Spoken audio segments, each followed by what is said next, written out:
Kalena dhamma sawanang etamang kalamutamang. Pembacaan e-book Be Happy masuk pada video part 13.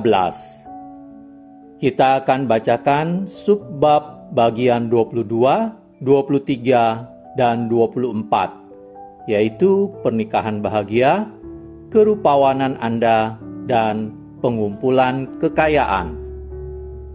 Judul buku adalah Be Happy, judul asal Why Worry, penulis Sri Dhammananda, penerjemah Handaka Wijananda, penata Intan Dita Dhiwara, penerbit Ehipasiko Foundation, cetakan Oktober 2016.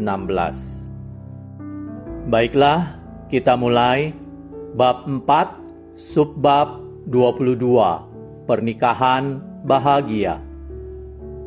Ada yang percaya bahwa pernikahan diciptakan di surga. Namun, jika pernikahan ditangani dengan ceroboh, pernikahan itu seakan diciptakan di neraka. Dalam suatu pernikahan, baik suami maupun istri harus lebih memikirkan hubungan itu daripada kepentingan masing-masing. Hubungan ini merupakan pertalian dua kepentingan, dan pengorbanan harus dilakukan demi kepentingan kedua pihak. Dari saling pengertian dan saling pedulilah rasa aman dan kecukupan dalam pernikahan bisa tercapai. Tidak ada jalan pintas kebahagiaan dalam pernikahan.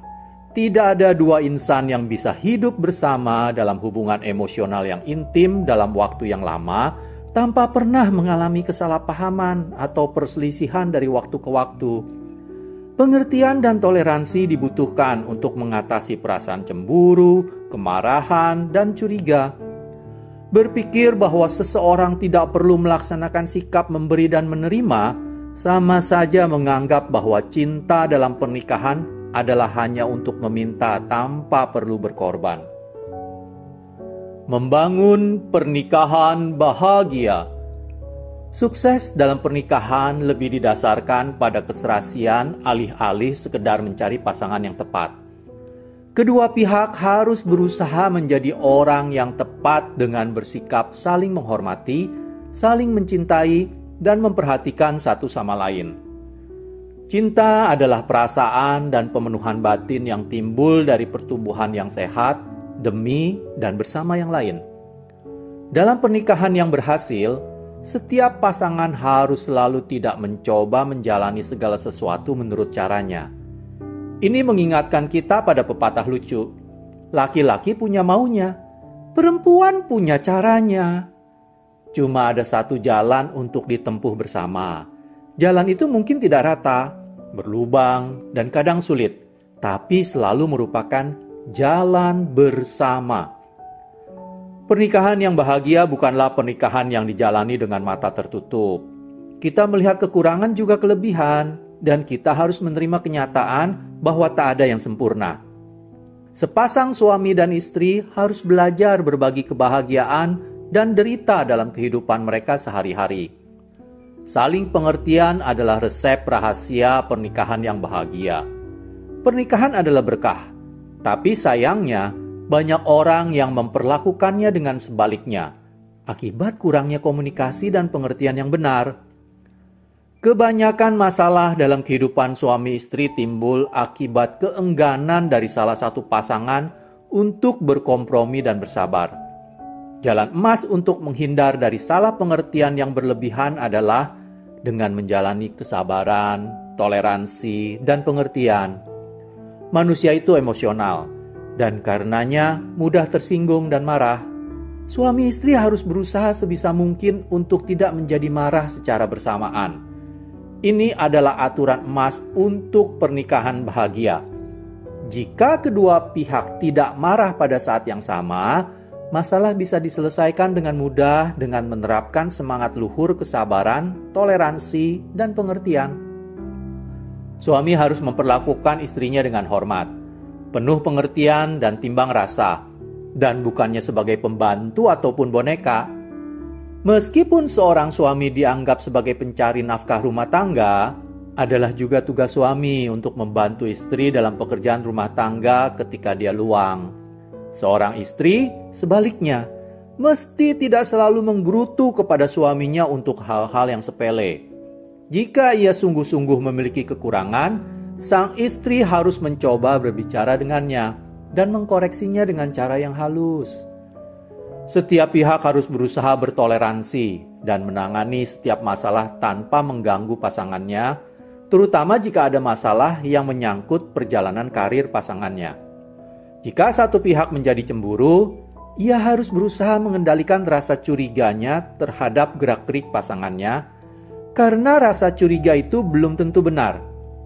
Dalam ajaran Buddha, saling menghormati dan saling percaya sangatlah penting bagi persekutuan yang membahagiakan. Pandai-pandailah berdiplomasi. Ada seorang wanita berperangai sangat buruk yang selalu mengomeli suaminya untuk kesalahan-kesalahan sepele dengan mengatakan, "Kamu idiot tolol." Sang suami adalah pria yang sangat toleran dan diam saja kalau dimarahi. Namun, suatu hari ketika istrinya berteriak, "Kamu idiot tolol!" Sang suami menimpali, "Kurasa kamu benar. Kalau aku tidak idiot tolol, mana mungkin aku menikahi wanita seperti kamu?" Semenjak itu, istrinya tidak pernah memakinya lagi. Seks dalam pernikahan. Seks mesti diletakkan pada tempatnya yang tepat dalam sebuah pernikahan. Seperti api, seks adalah pembantu yang baik, namun bisa juga menjadi tuan yang jahat. Seks janganlah dikekang secara tidak sehat ataupun diumbar secara berlebihan. Nafsu seks, seperti emosi yang lain, harus dikendalikan dengan nalar.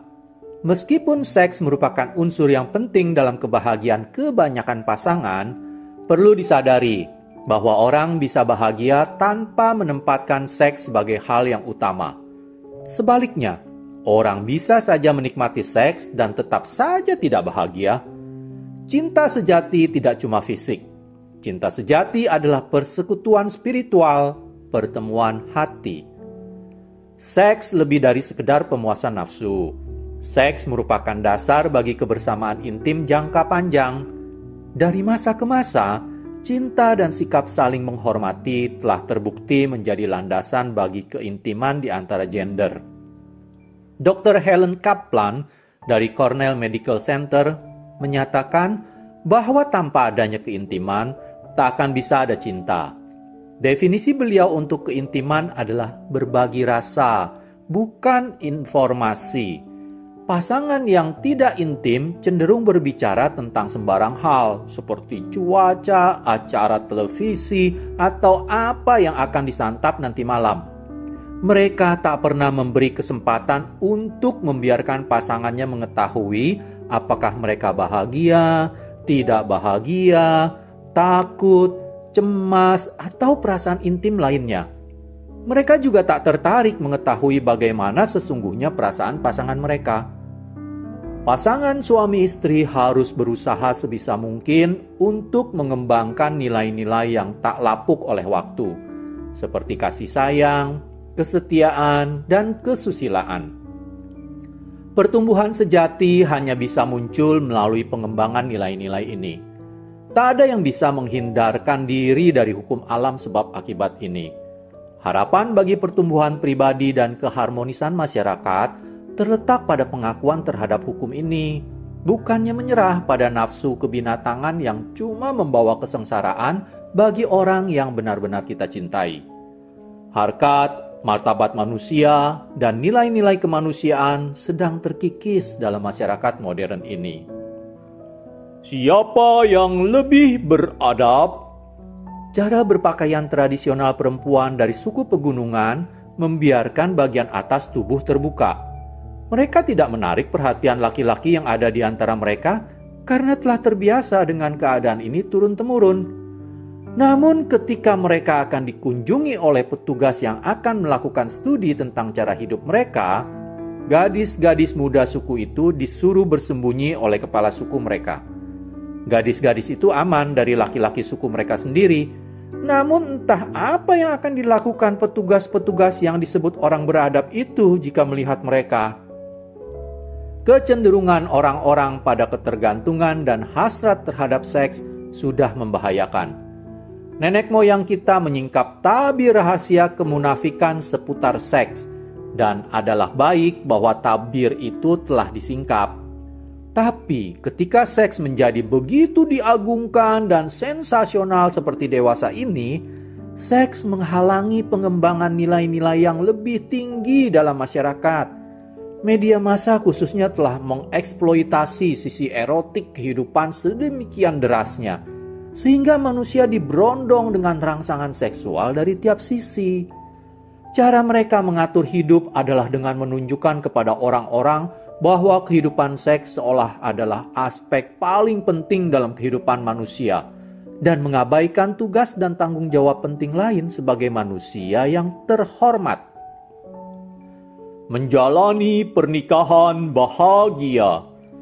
Buddha berkata bahwa pernikahan antara suami jahat dan istri jahat adalah seperti vampir yang bersanding dengan vampir yang lain.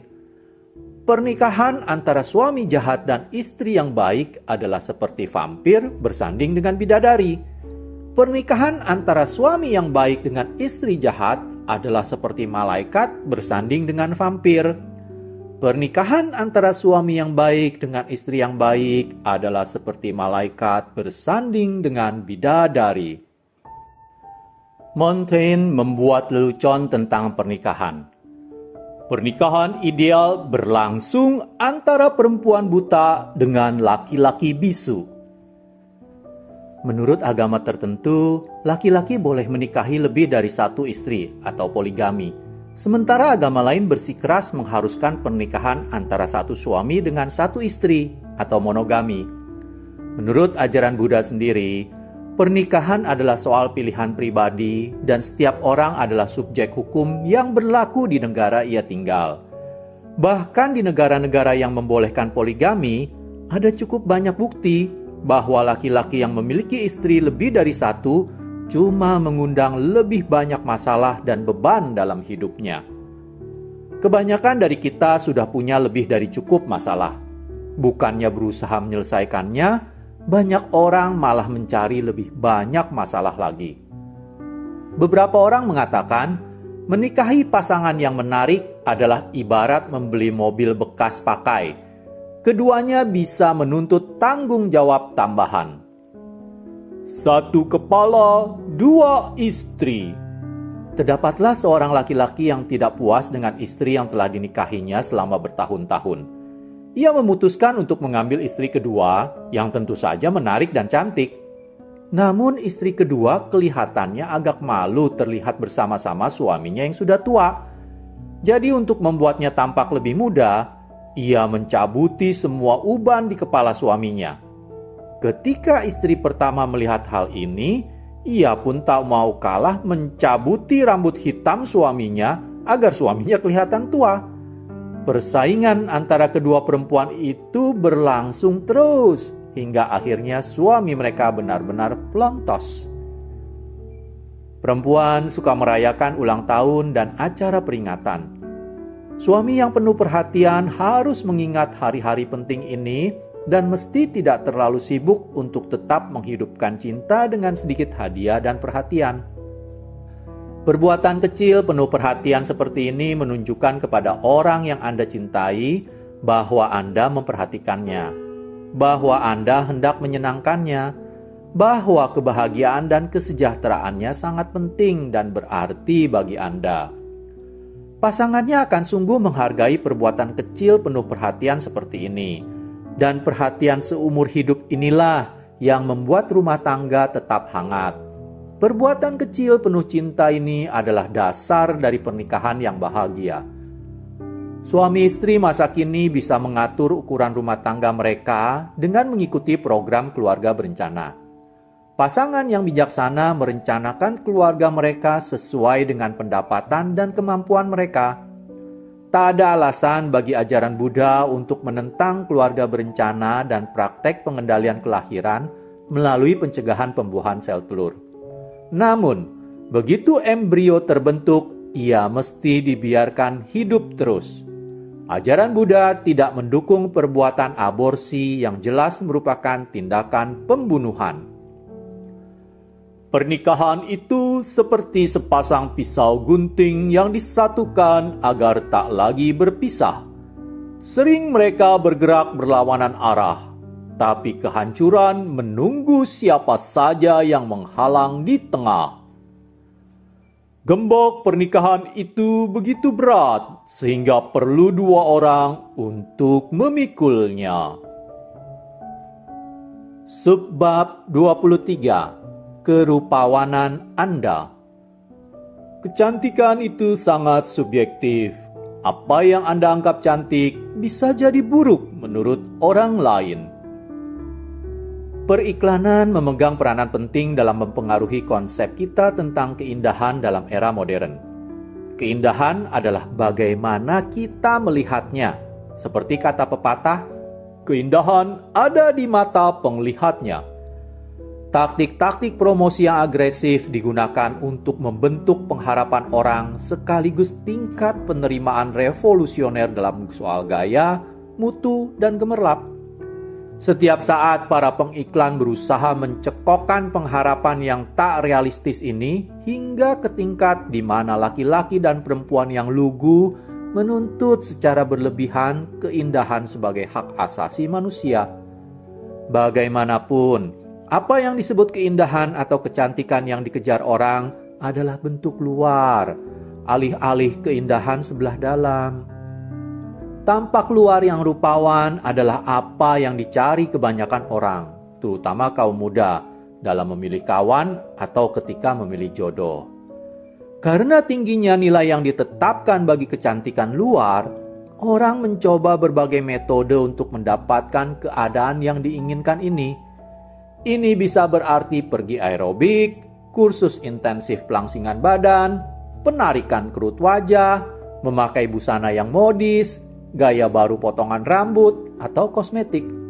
Orang-orang cenderung sangat memperhatikan dan teliti soal bobot badan ketika mereka melihat bahwa bobot mereka telah bertambah beberapa kilo. Di samping segala keseriusan mereka dalam mengejar kecantikan, orang telah lupa menggunakan sumber yang dimiliki setiap orang sejak lahir, tapi sering dilupakan. Mereka melupakan sumber alami keindahan itu. Barangkali sumber ini gampang terlewatkan karena dewasa ini kosmetik telah menyediakan bahan-bahan yang bisa memberikan kecantikan dengan cepat. Meskipun dengan konsep yang salah. Pada zaman makanan cepat saji dan serba instan ini, banyak wanita mengandalkan diri dengan kosmetik dan alat kecantikan serba instan yang tersedia di supermarket. Sekarang kembali kepada sumber alamiah kerupawanan kita. Kita ingin bertanya, apa kira-kira sumber keindahan alami ini? Tak lain dari kebajikan, cinta kasih, kesederhanaan, dan kecantikan hati. Dari semua kosmetik yang tersedia, yang terbaik adalah cinta kasih. Ia alamiah, tidak mahal, dan selalu efektif. Orang yang memiliki sifat ini terlihat rupawan, bahkan tanpa perlu cemas soal wajah dan rambut. Bahkan jika seseorang dilahirkan dengan wajah yang biasa-biasa saja, ia bisa terlihat cemerlang dan menarik jika nilai-nilai cinta, kebajikan, dan kesabaran tumbuh dalam dirinya. Nilai-nilai ini akan menghadirkan harisma yang akan terpancar keluar, membuat orang itu cantik nian. Banyak orang yang akan tertarik kepadanya, karena karisma khusus itu seolah-olah keindahan bersinar dari dirinya. Tidak seperti kecantikan luar yang cepat layu seperti bunga, kecantikan sebelah dalam ini memiliki aura keagungan yang sering menjadi makin berkilau seiring dengan kematangan usia. Sebaliknya, meskipun seseorang dilahirkan rupawan dan dengan sosok yang indah, banyak orang akan berpaling dari mereka jika ia pencemburu, mementingkan diri sendiri, licik, dan penuh muslihat. Namun jika orang itu dipenuhi cinta kasih, lembut tutur, dan santun, ia akan menjadi jauh lebih menarik dibanding orang rupawan yang penuh muslihat dan angkuh. Warna kulit yang bagus bisa menarik perhatian, tapi sampai berapa lama? Tiada warna kulit yang bisa tetap bagus, terutama jika pikiran orang itu buruk. Keindahan luar akan segera pudar seperti semua hal lainnya. Ungkapan bahwa kecantikan hanyalah sebatas kulit sungguh benar adanya. Namun keindahan cinta kasih tetap bertahan dan dihargai semua. Buddha juga mengingatkan kita bahwa penampakan pucat, biasa-biasa, atau tidak menarik tidak juga berarti bahwa orang itu suci atau baik. Seperti yang kita katakan sebelumnya, bagian dalamlah yang penting, bukan bagian luar. Dunia ini bagaikan cermin. Jika kita bercermin dengan wajah tersenyum, akan kita lihat wajah yang tersenyum kembali kepada kita. Namun jika kita melihatnya dengan wajah yang cemberut dan berang, kita juga akan melihat wajah yang sama jeleknya. Demikian pula, jika kita bertindak dengan penuh kebajikan dan simpati, sifat yang sama akan dikembalikan kepada kita. Dan ketika kita melakukan nilai-nilai luhur yang muncul dari hati, mereka akan diterjemahkan dalam ucapan dan tingkah laku yang baik yang tampak jelas bagi setiap orang. Jika seseorang terlahir dengan paras yang rupawan, ia harus menganggap dirinya beruntung. Terlahir cantik atau tampan merupakan berkah menurut Buddha. Namun seseorang mesti tidak mengembangkan keangkuhan dan kelicikan atas dasar kecantikan atau ketampanannya. Sifat-sifat seperti itu hanya akan menyebalkan orang lain. Tidak hanya kelicikan menggelapkan penampilan seseorang, lebih-lebih lagi hal itu merupakan penghalang bagi kemajuan spiritual dan kebahagiaan. Buddha mengatakan bahwa kecantikan itu bukanlah penampilan luar, melainkan kualitas sebelah dalam. Seseorang tidak menjadi rupawan karena keelokan atau penampilan semata. Jika iri hati, mementingkan diri sendiri, dan kelicikan muncul. Namun, jika hal-hal ini pupus sepenuhnya, seseorang sungguh rupawan adanya. Subbab 24. Pengumpulan kekayaan. Menjadi kaya itu tidak salah jika perolehan didapat dengan cara-cara yang benar. Kekayaan dan kemakmuran bukanlah satu-satunya jalan untuk mencapai kebahagiaan. Karena pikiran yang terus-menerus tidak pernah puas tidak bisa dipuaskan oleh pemenuhan fisik belaka. Biasanya, kebutuhan sehari-hari kita dapat dipenuhi dengan cukup mudah, tetapi tidaklah demikian dengan nafsu kita. Pada kenyataannya, seseorang yang mampu menyederhanakan keinginannya justru bisa lebih bahagia. Tubuh kita sebenarnya membutuhkan sedikit saja untuk kelangsungan hidup, tapi banyak orang cenderung makan terlalu banyak, terutama jika mereka mampu. Adalah suatu fakta yang menyedihkan bahwa di banyak negara berkembang dan di antara orang-orang kaya, terlampau banyak makan sudah menjadi penyebab penyakit. Mereka ini hidup untuk makan, bukan makan untuk hidup. Mereka akan pergi ke restoran-restoran mahal dan menghabiskan banyak uang untuk sekali makan. Namun tak sudi memberikan sepeser pun kepada pengemis yang belum makan seharian. Kita juga tidak perlu menghabiskan banyak uang untuk berpakaian secara necis. Seperti yang dikatakan Socrates, makanan enak, baju indah, dan segala kemewahan, itulah yang kau sebut kebahagiaan. Namun aku percaya bahwa suatu keadaan di mana orang tidak mengharapkan apapun adalah kebahagiaan yang tertinggi. Untuk bisa mencapai kebahagiaan tertinggi, orang harus terbiasa merasa cukup dengan hal-hal yang sedikit saja. Buang saja uang itu.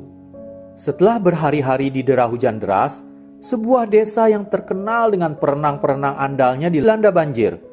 Ketika hujan berhenti, 5 atau 6 orang dari desa itu memutuskan untuk membawa perahu ke seberang sungai. Persis di tengah sungai, perahu yang mereka tumpangi mulai terbelah. Karena semuanya mahir berenang, mereka melompat ke sungai dan mulai berenang ke seberang. Salah satu dari mereka terlihat berenang dengan lambat meskipun telah mengerahkan seluruh tenaganya. "Hei, kenapa kamu ketinggalan?" teriak temannya. "Kamu kan biasanya paling cepat." "Aku bawa uang logam di pinggang, berat sekali." "Arusnya deras sekali, buang saja uang itu," seru teman-temannya. Meskipun telah kelelahan, ia menggeleng karena tak mau berpisah dengan uangnya. Teman-temannya yang telah sampai di seberang menyaksikan ia mulai tenggelam. "Buang uang itu!" teriak mereka lagi.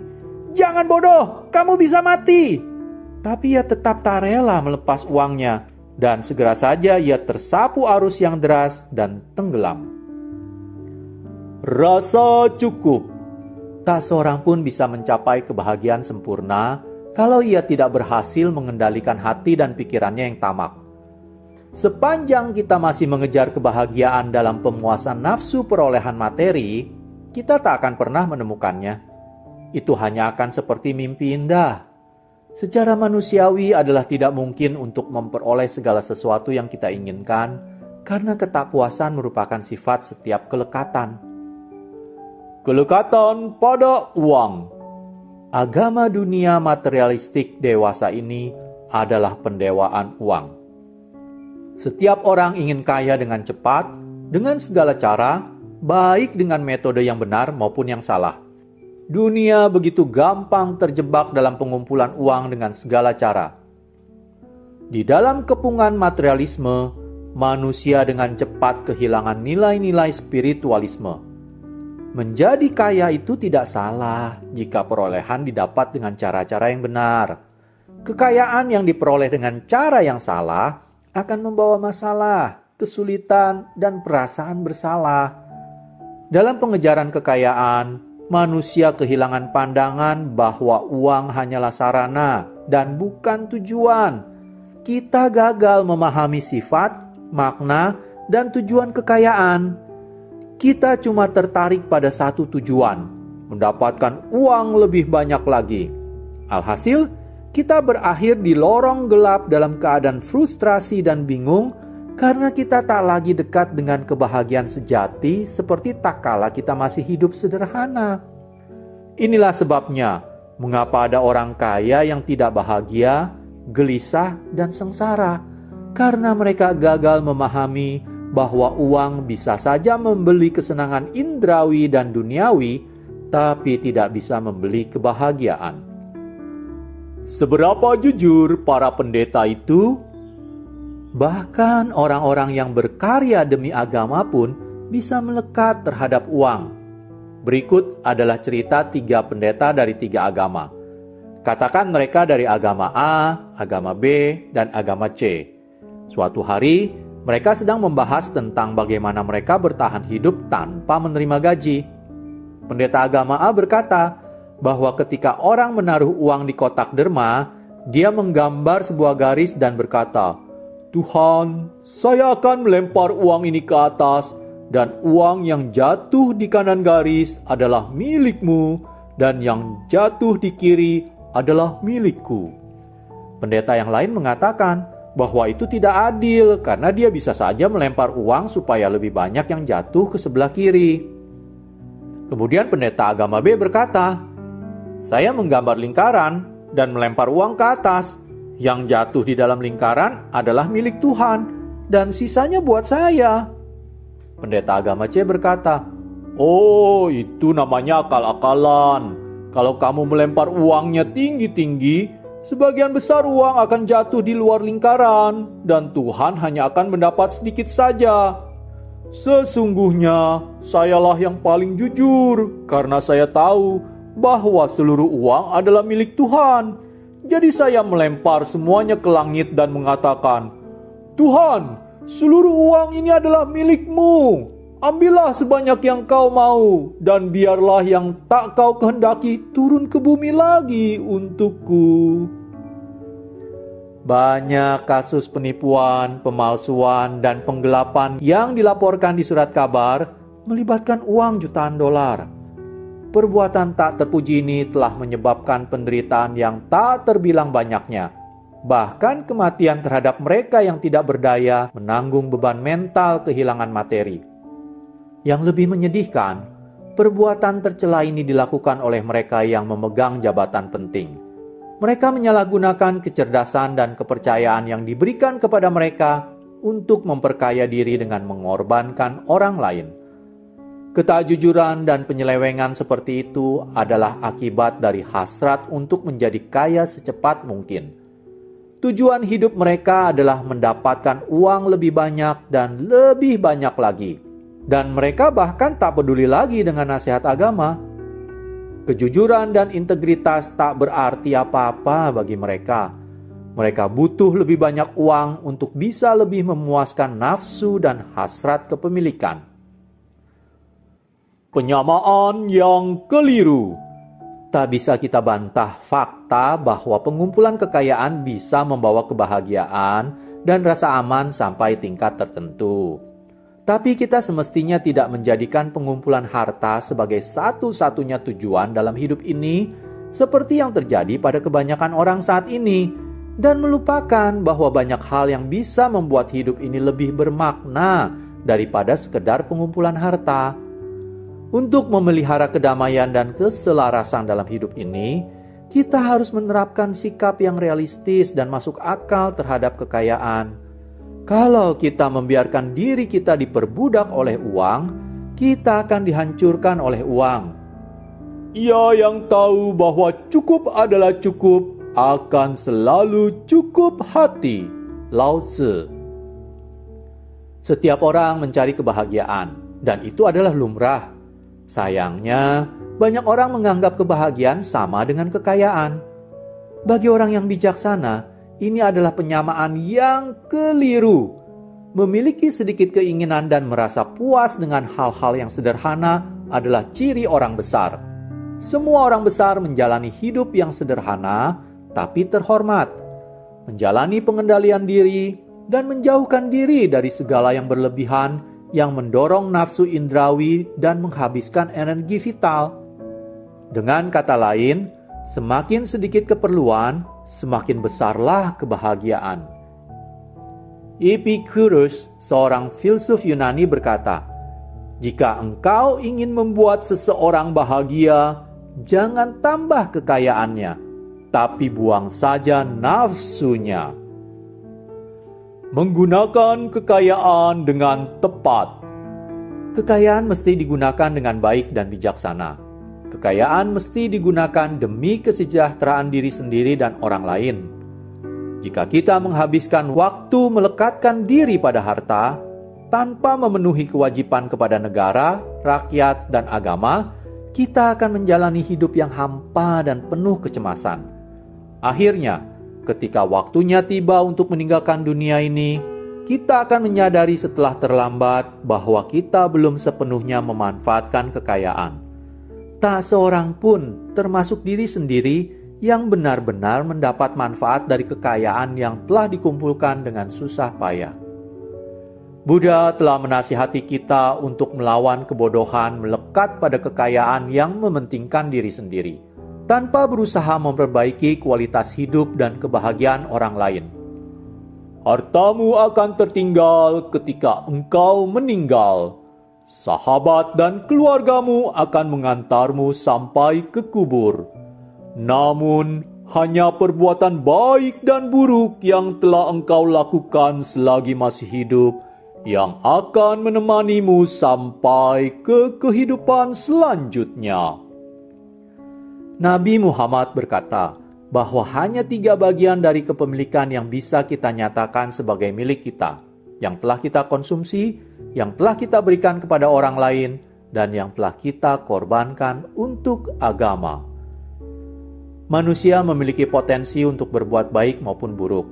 Namun dengan tipu muslihat, orang bisa memuntir dan mengubah segala sesuatu demi keuntungannya sendiri, dengan membenarkan segala perbuatan tak jujur dan tak etis yang dilakukannya.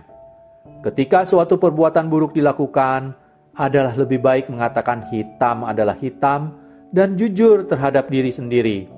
Jika tidak, pelakunya akan terus terikat oleh setan ketakpuasan.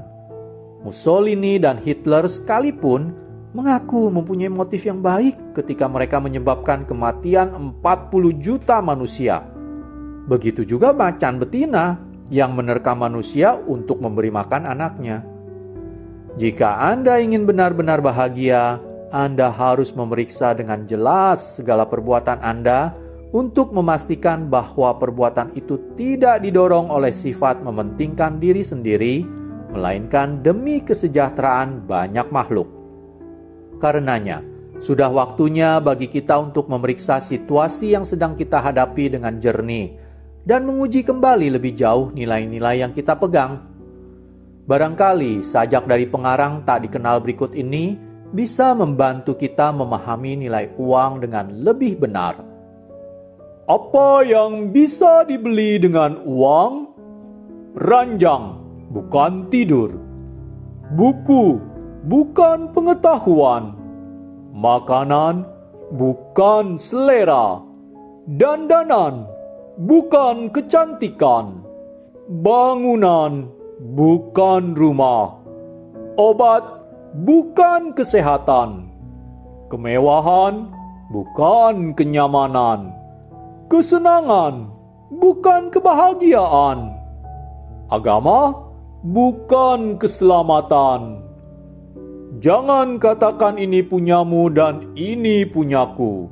Katakan saja ini datang kepadamu dan kepadaku, sehingga tak perlu menyesali cahaya yang pudar dari semua yang gemerlap yang akan lenyap. Baiklah, kita akhiri video part 13 pembacaan e-book Be Happy. Video part selanjutnya merupakan video part terakhir, yaitu video part 14. Kita masih akan membacakan 3 buah subbab terakhir. Terima kasih. Kalena dhamma savanang etammang kalamutamang